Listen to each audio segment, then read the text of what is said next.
அவரை செடியில் பார்த்தீங்களா பூ விட்ருக்கு, காய் காய்ச்சிருக்கு, தெரியுதுங்களா? இன்றைக்கி இதை பொறுத்து தான் சாம்பார். இதுவும் முருங்கைக்காயும் சாம்பார் வைக்க போகிறேன். காய் வந்திருக்கு. இங்கே கொத்தவரங்காய் செடி பூ விட்ருக்கு. இதுவும் முருங்கைக்காய் சாம்பார் வைக்க போகிறேன். இங்கே பாருங்கள், ஒரு பீக்காக வந்திருக்கு எங்கள் செடியில்.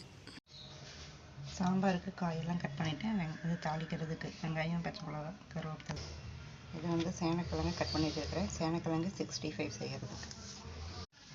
சாப்பாடு முருங்கைக்காய், அவரைக்காய் சாம்பார், சேனக்கிழங்கு சில்லி, சப்பாத்தி, பன்னீர் மிளகாய், குடமிளகாய் கிரேவி. லைக் பண்ணுங்கள், ஷேர் பண்ணுங்கள், சப்ஸ்கிரைப் பண்ணுங்கள். நன்றி, வணக்கம்.